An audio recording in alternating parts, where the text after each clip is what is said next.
The ancient city of Ur is about 350 kilometers south of Baghdad and 260 kilometers from the north of the Arabian Gulf.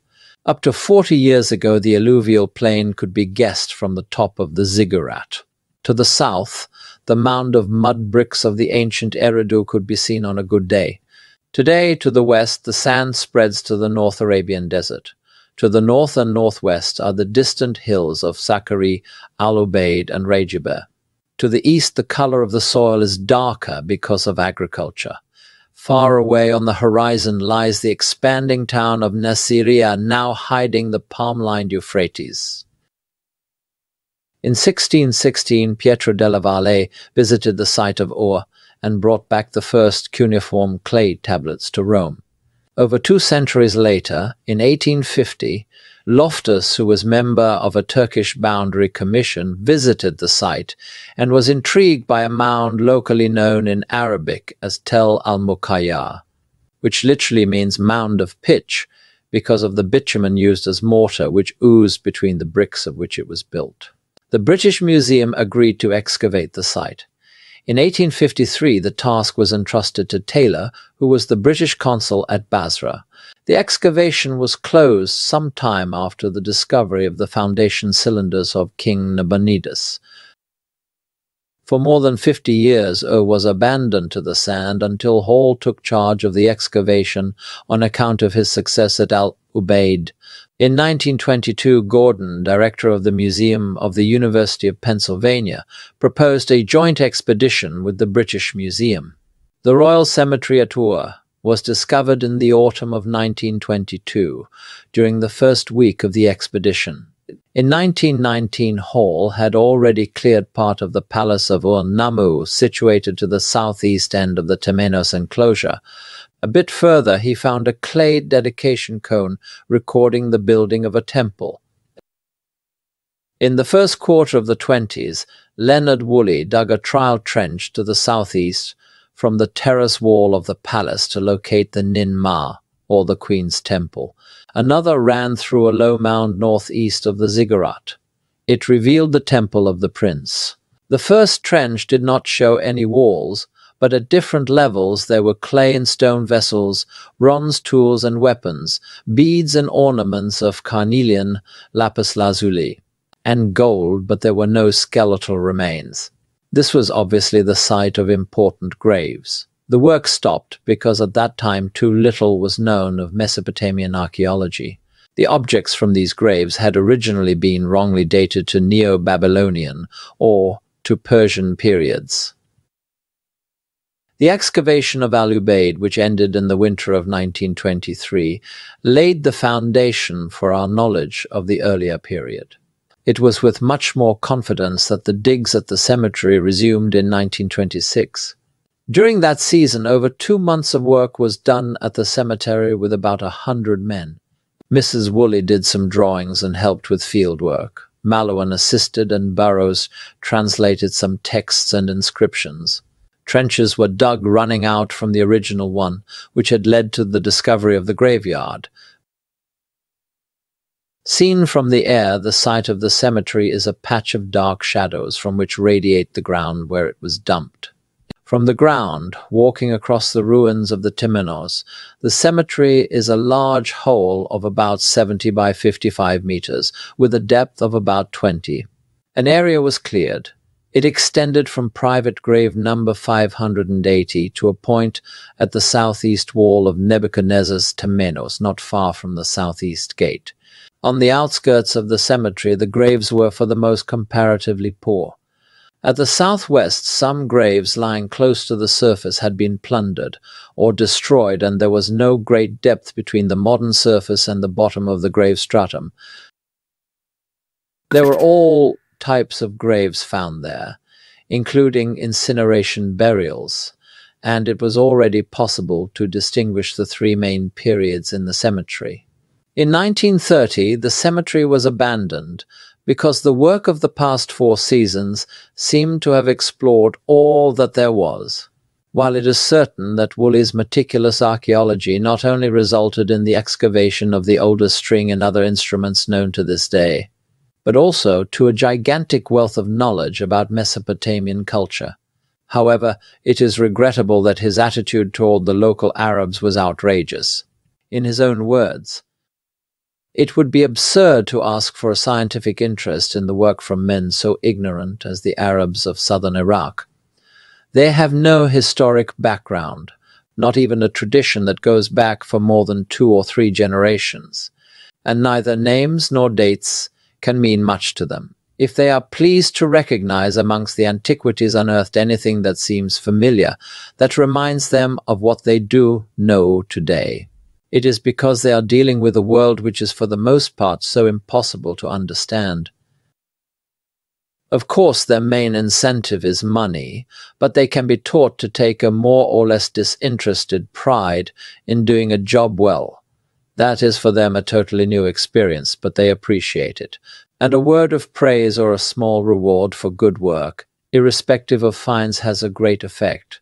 They know that our object is not treasure hunting, but a search for some mysterious knowledge, and a workman digging in a barren spot, where the chances of bakshish are nil, may be heard to comfort himself with the muttered phrase, "This is in the interest of science," not knowing what science is.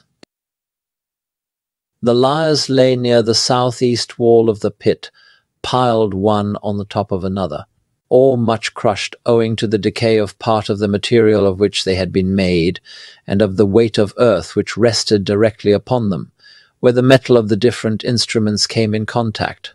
They had been fixed together by its corrosion, and had to be forcibly separated. Both the silver lyres were crushed quite flat. The bodies had been of wood overlaid with very thin plates of silver, and the wood having disappeared, the 2 metal sides had been pressed together with only a film of dust between. Fortunately, the dust was sufficient to prevent the sides from adhering to one another. The metal was not only cracked into innumerable pieces, but was so completely reduced to chloride that it was in many places no more than powder which had to be solidified with wax. The whole instrument was, in each case, swathed in waxed bandages and strengthened with a wooden framework fixed to it by wax binding, and so was lifted. In the laboratory the covering was left on, while the sides of the sounding box were separated with heated knife blades and saws and fixed to a new wooden core made to measure. Wooden and metal rods were forced up the interior of the uprights and crossbar, and fastened into the body. A certain amount of reduction was attempted on the silver, but could not be carried far, as there was practically no metal left. The lyres were at best but shadows of their former selves, but they have suffered only from time and burial, and not in any way from reconstruction. They are faithful shadows. The instrument was made of wood which had been entirely covered with thin sheet silver attached by small silver nails. Down the front of the sound box was a series of 3 shell plaques, of which the lowest was imperfect. Attached to the front of the sound box was a silver cow's head with inlaid eyes of shell and lapis, and round the edges of the sound box ran a narrow border of shell and lapis strip inlay. As can be seen from the photographs, the instrument, as it lay on the ground, appeared to be in good condition, and the most accurate measurements could be taken. Its removal and restoration, however, presented serious problems. The metal sheath, reduced to silver chloride, was in brittle fragments or in powder, and the 2 sides of the body and the casing of the rectangular uprights had been crushed flat together. By the liberal use of wax and wax cloth, it was possible to lift it, but in this condition it could be neither kept nor exhibited. In the laboratory, therefore, the uprights were detached from the body, and since it was impossible to straighten the bent and twisted metal, they were left virtually in their condition as found. But wooden rods were inserted in them and in the crossbar and fixed together, and boiling wax was then poured round the rods until the misshapen tubes were filled. This was partly for strength, partly to prevent the further decay of the metal through exposure to the atmosphere. The 2 sides of the sound box were then separated and strengthened from the inside. Again, waxed muslin was the only practicable medium, and a new wooden body was made to measure, the uprights fixed to it, and the silver casing replaced. The process entailed no disturbance of the shell plaques or of the head, and very little reconstruction of the mosaic border, the position of which was in any case fixed by the groove left for it in the silver plate.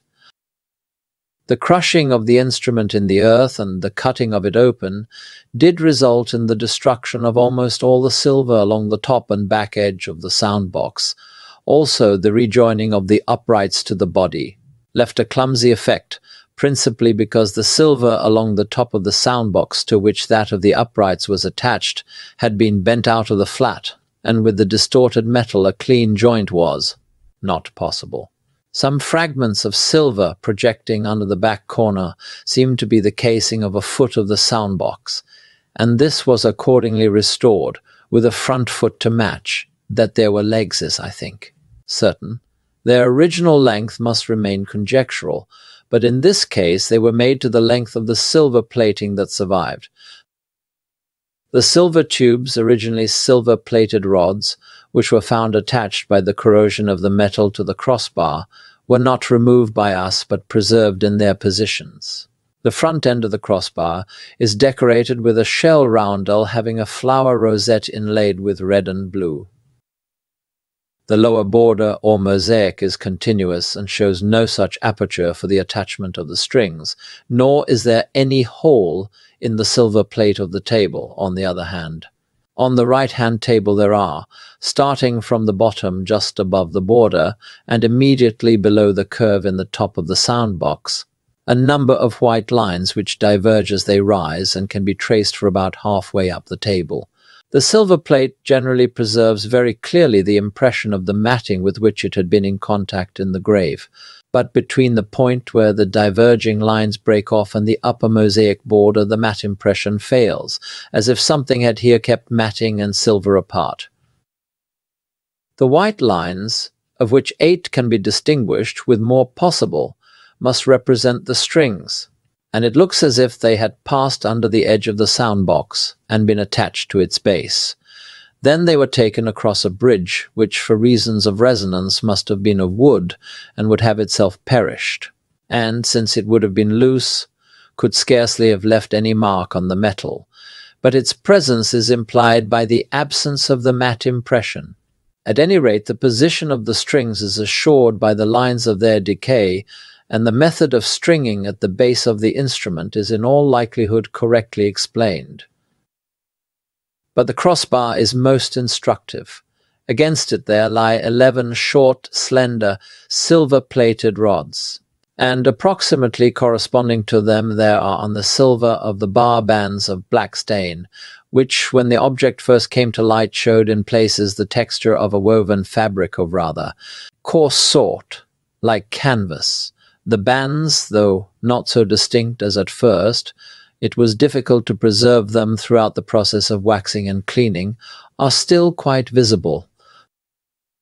It would seem that the string was attached not directly to the crossbar, but to a canvas loop which passed round the crossbar, and through this loop was put a rod which served for the fine tuning. Woolley did not write much more about the lyres. There are only a few laconic entries in his field diaries. The silver lyre was brought back to the British Museum, where it was secured on a stand.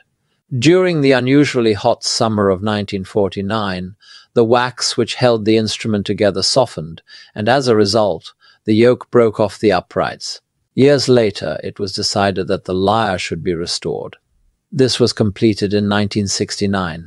I remember, as a young teacher in the early 70s, visiting the museum and being annoyed at the damage with which the lyre had been inflicted during its restoration. I decided that in time I would do something about it. It took me 35 years to come to it.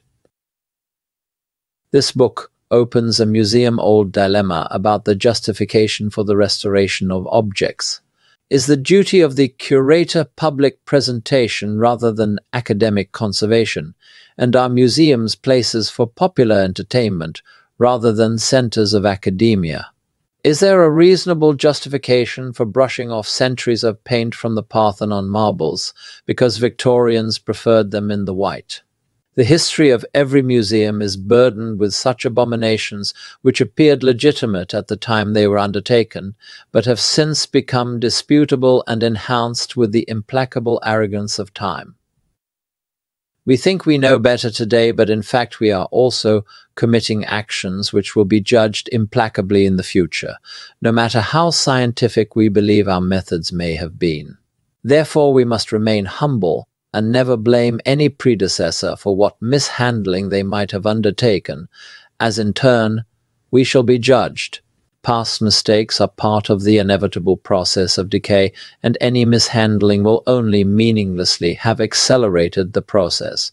Our duty is to conserve and never to restore. The Silver Lyre has been one of the greatest and most infamous victims of museum restoration of all times. As it stands today, it has lost all of its organological value. It is all but a ghost of itself, as Woolley put it. The archives prior and during its restoration are the only reliable evidence. Thus the replication of the instrument that I have undertaken in 2009 with the expert help of Dr. Miriam Marsetto relied on the accuracy of reports. Drawings and other important notes left by scholars, technicians, and museum assistants, having worked on the instrument since 1928. It is only as late as 1962, 13 years after its collapse, that the restoration of the Silver Lyre was commissioned. Preliminary researches were conducted by Mr. Organ, who was at that time the Chief Experimental Officer of the Museum Research Laboratory. He was assisted by Miss Charlotte Podro, Museum Assistant of the Department of Western Asiatic Antiquities. Work was undertaken and completed by Mr. Barker, Principal Scientific Officer of the laboratory, and Miss McGregor, later known as Mrs. Hutchinson, Conservation Officer in the Department of Western Asiatic Antiquities, with help from Mr. Oddy, Scientific Officer at the Research Laboratory. Preliminary work consisted in removing the wax Woolley had applied, the carbonates and copper salts, and then as a result of 2 years of experimentation, the silver chloride was reduced electrolytically to solid silver by a new process later published by Organ and since known as consolidative reduction. This process allowed for all marks of strings, bridge and matting, braiding on the yoke by the tuning pins to remain visible on the consolidated silver as they appeared initially on the silver chloride at the time of discovery.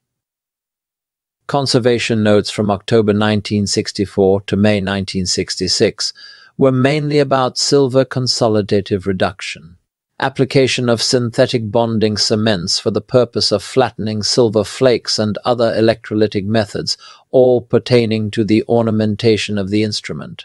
But little was said of its organology. From May 1966, Hutchinson took over the conservation notes, and her entry for the month of May 1966 says that most of the time was spent in surface cleaning of the silver calf's head from the lyre. She notes that the surfaces corroded and were extraordinary in structure, often appearing in layers of toffee-ish material.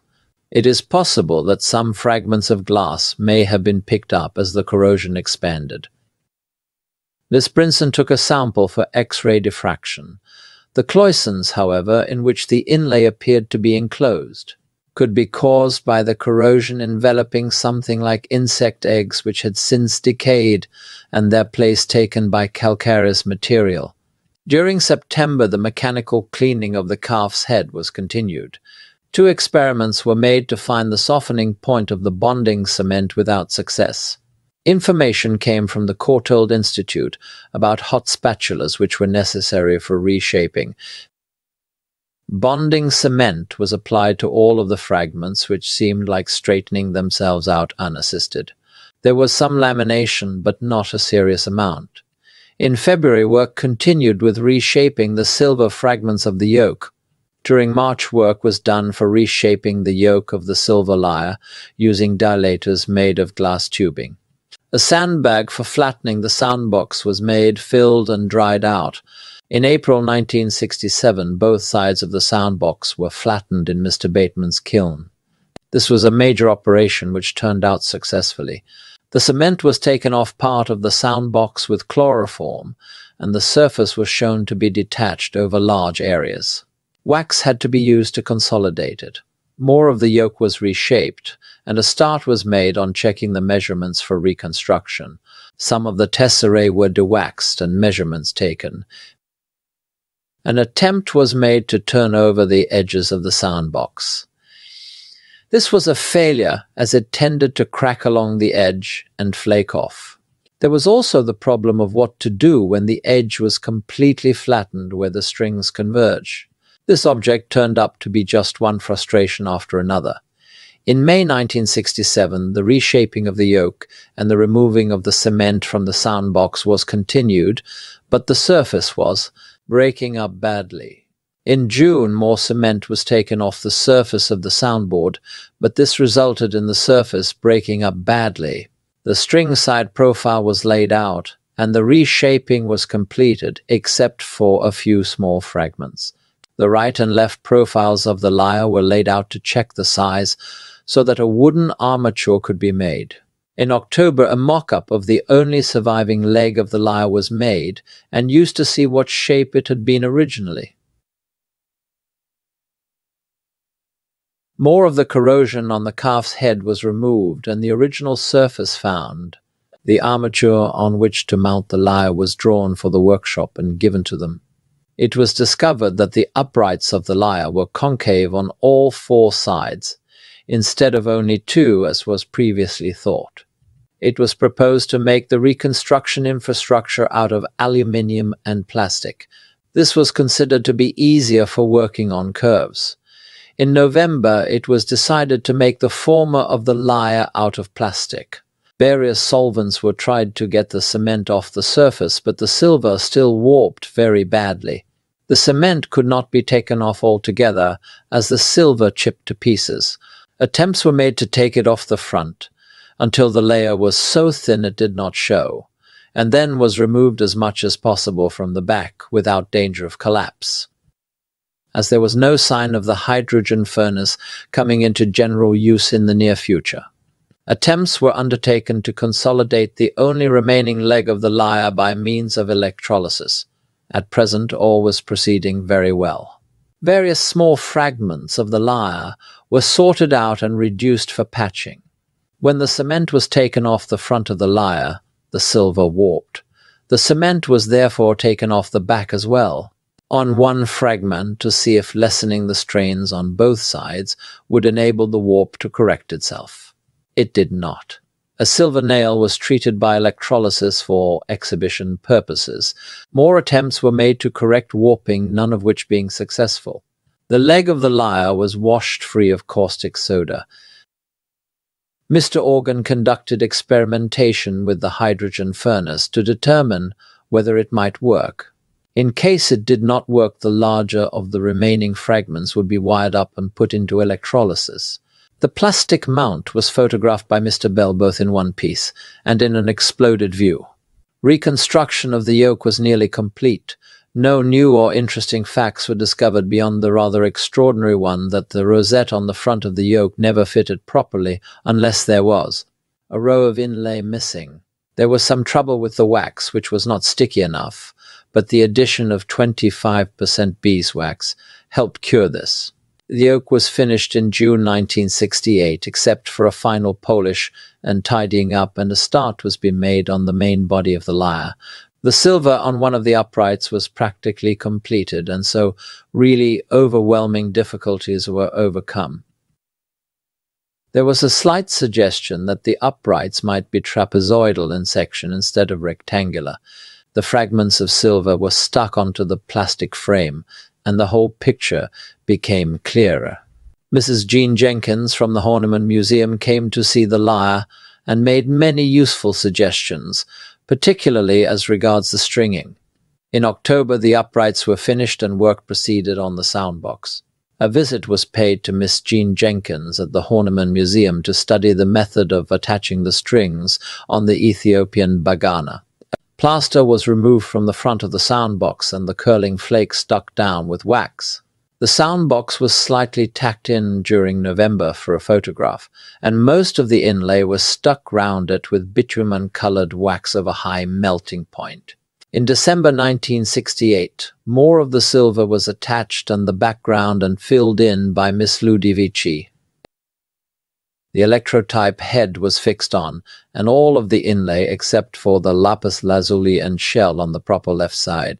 The yoke was put on, and the carpenters made 11 wooden tuning levers to be used on the original for photography purposes and possibly later on a model. In January 1969, details of the stringing had been worked out and done. After trial and error, it was decided that the lower end of the strings were tied onto a loop of some sort. A piece of leather thong was used. The sound box was fixed on and the inlay stuck round it. Miss Ludovici filled up the gaps with coloured wax to match the silver. A bridge was made and the lyre was photographed both in black and white and colour. This took 3 attempts but was successfully achieved. Work continued on the other half of the sound box. In February 1969, the text for a label was discussed with Mr. Walker. The other side of the sound box was flattened, or at least an attempt was made, but the silver kept curling. At last, Miss Ludovici suggested a method for attaching the silver, and this was successful, and the inlay belonging to this side was put on, and the missing pieces on both this and the other side were made out of tinted synthetic glue. The socket was fixed in its correct position in the yoke and the back edging of the yoke, and fixed on again by Miss Ludovici, who identified many more unlabeled fragments. It was arranged with Mr. Oddy that he would reduce some remaining fragments by means of hydrogen, and these pieces were taken over. March was devoted entirely to finishing the silver lyre with Miss Ludovici's assistance. The silver was all fixed on, polished and lacquered, and the wax painted with real silver to prevent electrochemical reactions. The lyre was strung using parcel string, wooden levers, and a wooden bridge, but would eventually be strung with gut and proper levers and bridge. The area around the convergence of the strings was not touched at all, except for a slight Polish lacquer. In the research laboratory, Mr. Oddy reduced some fragments with hydrogen, but they came out even more fragile after this treatment than after consolidative reduction. In April 1969, Ian McIntyre made the plastic tuning pins and a plastic bridge. In June 1969, the lyre was somewhat hurriedly strung for a trustees' meeting. However, it was later restrung with nylon, as gut was thought too springy with too great a response. In July, nylon was bought and the lyre was finally strung with it, and with silver-painted wooden tuning pins. In August 1969, the lyre was placed on temporary exhibition, waiting for the label to come back from the printers, after which the case was altered and arranged in its permanent position.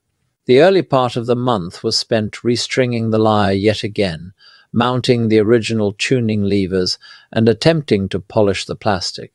In October 1969, the lyre was properly photographed, and its permanent position in the altered case.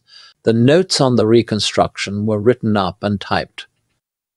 Mr. Organ's conservation's notes consist firstly in the method for silver consolidation, and mainly say that in the case some other badly crushed object had to be restored, he would recommend electrolytic consolidative reduction, which gave much better results than did hydrogen reduction where it was tried. Only small fragments were reduced in the hydrogen furnace, but almost invariably they ended up with the 3 layers of the corrosion separating into detached flakes, which were impossible to get into register, and stick together again. They just broke up. Fragments which were reduced by electrolysis very rarely did this, even when they had only been backed with wax, which was later removed. If they laminated, it was usually as the result of handling, attempts at flattening or warping of the cement on the back. The same synthetic bonding cement was used to back the fragments of the lyre, as it was said to be very easy to remove completely using heat, should complete removal become desirable at some future date. It would volatilize completely, leaving no black residue behind. The cement should apparently be covered up while it is setting, so that part of the mixture does not evaporate before it has done its job. Everything that was tried to cover the cement was disastrous. The cement wetted even polythene and silicone paper and heaved itself into thick layers over part of the area, while almost disappearing from others. Sometimes it finished up as a very thin film lightly adhering to the covering material.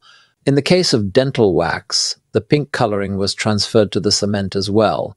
It would have been far better to use wax, either dental sheets, or even a wax painted onto the cold fragments to support the fragments and insulate the silver wires during electrolysis. This was done on some fragments successfully. Then, before the backing was taken off, the fragments could be impregnated with something which could be readily removed from the surface. This was very necessary, as the cement proved impossible to remove from the surface of the lyre, where unevenness in the surface allowed a thick layer to build up. These patches had gone very yellow and had to be painted out. The impregnating plastic should also become very flexible when heated to allow for reshaping, and either be not too strong, so that the silver will win a trial of strength, or only shrink very little. Perhaps a dilute cellulose lacquer might have been better. Two considerations had to be borne in mind when deciding of what the frame on which the lyre was to be reconstructed was to be made. The first requirement was that it must be fairly light, as the lyre is very top-heavy owing to its excessive height in relation to its width. It is about 10 times as high as it is wide, and this also meant that a wide or heavy base firmly fixed to the lyre was essential. The other consideration was movement. It was thought essential that the frame should not move in response to moisture, changes in humidity, or temperature variations. If it did move, it would put strain on the fragments and with the adhesive used to fix them, and might push them off entirely in time. In addition, of course, the frame had to be strong and rigid. In the end, rigid plastic was chosen as it combined the greatest number of desirable characteristics. It is light and surprisingly rigid, though the yoke has an L-shaped aluminium girder going down in the middle of the tube, used to prevent it sagging through the weight of the wax and silver and the pull of the strings, which would have to have sufficient tension on them to keep them straight. The chosen adhesive, which was wax, will stick to it, and it has a low, if any, response to temperature and humidity variations. As the undersurface of the silver was far from flat, even after reshaping, it was obvious that the adhesive would have to be used as a gap filler as well. It must also adhere to the cement and not perish with age, neither must it be affected by moisture in the atmosphere. Wax was thought best, and a microcrystalline one with a high melting point was selected. However, it was not sticky enough, so 25% beeswax was added. This made the wax far better as an adhesive without reducing the melting point enough to matter. The plastic frame was made by Mr. Ian McIntyre. It was photographed and a detailed drawing made showing how it was put together. Recesses were cut in it to take the original silver nails which had once fastened the silver sheets onto the wooden frame. The large piece of plastic on which the lyre stands is in fact slotted into the body so that the lyre can be taken off and to stand on its own for photograph or other reason if necessary. The plastic was first covered thinly with the wax using paintbrush and spatula, one member of the lyre being done at a time. A fragment of silver was then warmed, and the appropriate area of wax softened with an industrial blower. The piece of silver was then placed in position, and the blower played on the face of the fragment, while very gentle pressure was applied, until the silver was thought to be secure. If one of the flat fragments was warped out of its proper shape owing to the cement on its back, this warming gave a last chance to flatten it again, as the heat was enough to make the plastic flexible. Wax was colored with brown and black powder color to simulate the original bitumen, and a little vacuum wax was added as this made it look much more realistic. The tesserae were picked up individually with tweezers, dipped in the liquid wax and placed in position on a bed of colored wax, which had been softened locally by means of an electric soldering iron. Excess wax was removed when semi-set, and the tesserae cleaned with a swab dipped in toluene.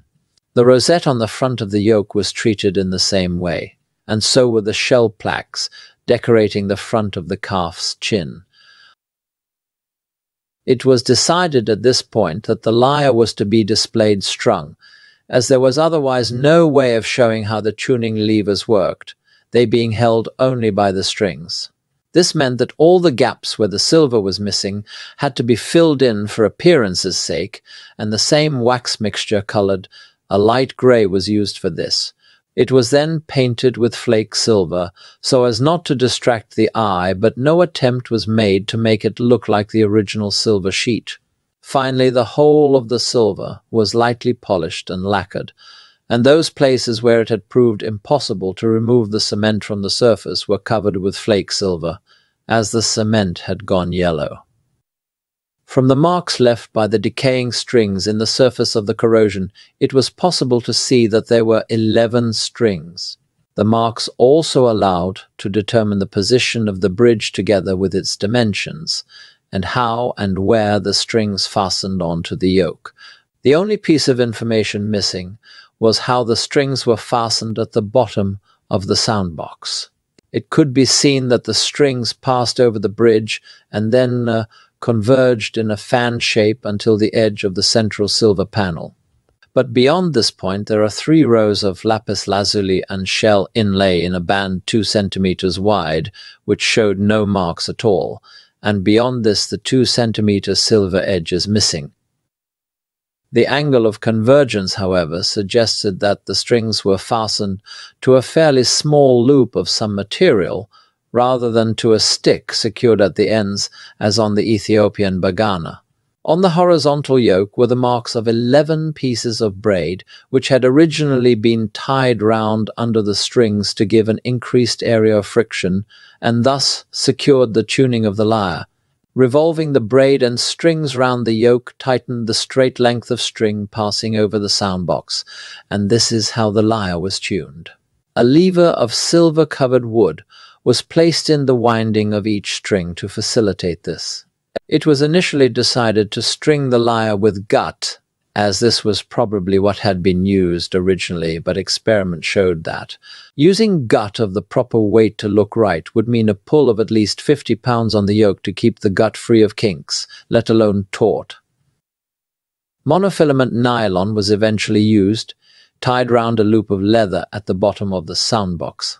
The braid over which the strings were wound round the yoke was made from 2 thicknesses of naturally colored wool of the desired length, using the forefinger as a crochet hook. Judging by the marks on the yoke, this is not absolutely correct in pattern, but is right in idea. The original was certainly not woven or plaited. The size and position of the bridge could be seen from the marks left in by the original bridge as it corroded and was revealed by the silver chloride, but the decision to make it movable and 3-sided, and also its height from the surface of the soundbox, was based on comparisons with the Ethiopian bagana, an instrument of the same size, basic shape and family, which might possibly be a direct descendant of the Sumerian lyres. The bridge was made of plastic so that no one could think that it was original. On examination, it was decided that the lyre's own tuning levers were too fragile to be used, so new ones were made of plastic. These, however, were disliked by the trustees, so painted wooden ones were substituted. The problem still to be solved was what to do with the real silver calf's head from the front of the soundbox. The eyes are made of white shell, black limestone, lapis lazuli, of which only the lapis is removable. The shell and the limestone are jammed in preventing the use of electrolysis to remove the silver chloride from the head. This is a pity, as enough of the corrosion layer will flake off at the original surface to let it be seen how very finely modeled the head is. If the head were electrolyzed, there would be grave risk of the eyes becoming stained with silver salts, even if they were not attacked by the electrolyte. The accounts from both Mrs. Hutchinson and Mr. Organ clearly expose an approach to conservation which is mainly in contradiction with the practice today.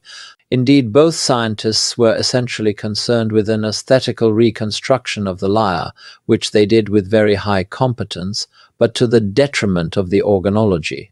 It must be said in their defense that the science of musicology had just come to recognition, and that there was no approach methodology to the conservation with regard organology, let alone archaeorganology. This is clearly seen in the amount of notes relating to the silver chloride reduction and techniques for consolidating it onto a new infrastructure, compared to organology per se. As a result, much has been lost, as indeed most of the silver border of both sides of the soundbox and at the top of the uprights was mainly reconstructed from flakes of silver left over from other parts of the lyre, and missing parts were replaced with synthetic fillers, thus preventing accurate measurements and other traces essential to the organology. It is also clearly seen that the tessa, which were lifted at some point of the reconstruction for the purpose of silver consolidation, were not always put back in their initial position even if their original location had left their imprint in the silver, facilitating such repositioning. This is particularly obvious with the registers at the front of the lyre, where much of the tessa affixed in the 1960s reconstruction are inconsistent with Woolley's original photographs. Very little organology can be learnt from Hutchinson and Organ's reports, because their work, as much laudable it had been at that time, has caused irreparable damage to the instrument.